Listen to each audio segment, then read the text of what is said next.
Hey everybody, I know I haven't posted in a while, but one of the people who's seen some of my Copic reviews, I need to get out of that habit, actually wound up asking me a question, so I figured I'd answer it with a video response. It just makes a little bit more sense. So here it is. The question was if I prefer the SP Multiliner by Copic or the original Multiliner by Copic. And here's just a side-by-side comparison. The SPs are in an aluminum tube. I know my lighting's kind of horrible, but the difference with the SPs over the originals, which are in sort of a dark gray metallic flecked tube with just, it's a simple all one piece sort of, there's a good shot of it, pen, over the SP, which like I said is in a nice aluminum tube, is that the SPs, you can change the ink. So if your ink runs out and you're completely toast without your ink, I'm looking for one of my refills here, you can just grab the refill, pop off the cap, and slip it in. The other thing is with the SP Multiliners is that you can replace the nibs, but this is where it gets a little bit tricky. I've been using both the SP and the regular for about 4 years now, and each of them have their benefits. So if you actually looked at my Copic ink case, you'll see that I have both the SPs and the regulars in there. And that's because the latest shipment I got of replacement nibs for my SPs, particularly my 0.1 and my 0.05, which are the finest ones that I use, have broken really easily. And I've never had that issue before with a nib where it wore out so quickly. I mean, my 0.7 nib in one of my SPs, I've had in there for about 8 months, and I use my 7s constantly. This is just a piece I'm working on. But if you look at the hair's all done with the 7. I'm doing the outline of the clothing in the 7, but then I usually use like a 3 for the face and the finer structures. So they usually don't wear out so quickly, but I've noticed they do wear out more quickly because they are replaceable than the originals. The other thing that the originals have, while they're not refillable, I think I've only had maybe 5 in the X amount of years I've been using these that I actually ran out of the ink, or I've worn the nib down so much that I can't use it anymore. The one that happens the most often with is probably the 1. So it's backwards for you, but it's a 1.0.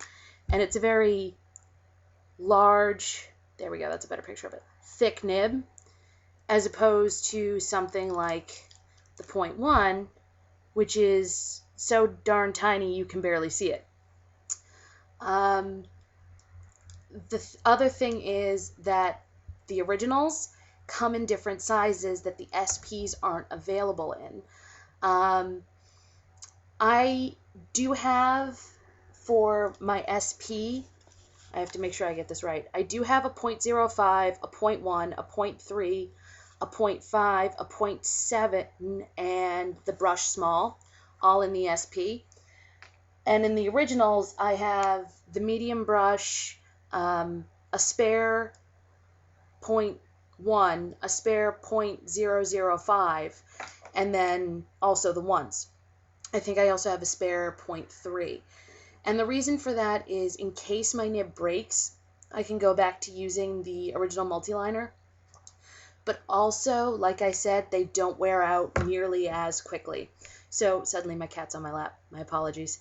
So I say if you can invest in getting the SPs, get them. But keep your regular Multiliners sort of as a backup. And like I said, some of the Multiliners that are the SPs don't come in the same sizes as the originals. And some of the original, I really love the 1.0 nib. I adore it. If it came in the SP, I'd probably have it, but I'd still have my original just to, keep it around. So it's sort of taster's choice. It depends what you want. When people ask, That's original. that's Dr. Horrible for my cell phone telling me I have a text message. But when people ask me, I usually say use both, and then you'll just figure out which ones you like the best. If you can go to a scrapbooking store or any really high-quality art store like Dick Blick or Carpe Diem that actually carries both, buy one of each and figure out which one you like better. Some people prefer the feel of the SP. Some people prefer the feel of the original. It really depends what you like. I go with both because I'd rather have something that I know will work and always have a backup than be completely screwed and not be able to do fine detail work because the smallest nib I have is my 0.3. So thank you very much for your question. I really appreciate it. You're awesome, LTCJ 2006, for even asking me. And if people keep asking me questions, I'm going to keep making these videos. It just so happens that every time I do make these videos, it winds up being a strangely humid, muggy day here in New England in December, which is bizarre. But there's fog outside so thick, I'm absolutely shocked at it this time of year. But it is what it is, and maybe Zoe will make another appearance. Here you go, Zoe. Because that's what she does. She doesn't get into my lap often when I'm on the computer, but for some reason, as soon as I make a video, she wants to be there. So thank you very much for the question, and I'm really glad that you asked it. So please, ask away. Ask me anything. And if I don't know what the actual authentic Copic response is, because I've never taken one of the certification classes, I'll just tell you what I use that works for me. And sometimes it'll work for other people, sometimes it won't, but you never know unless you try, and sometimes you've come up with every idea you can think of, so it helps if you get someone else's opinion. So thank you very much, LTCJ 2006, and I hope to see you guys around soon. Bye!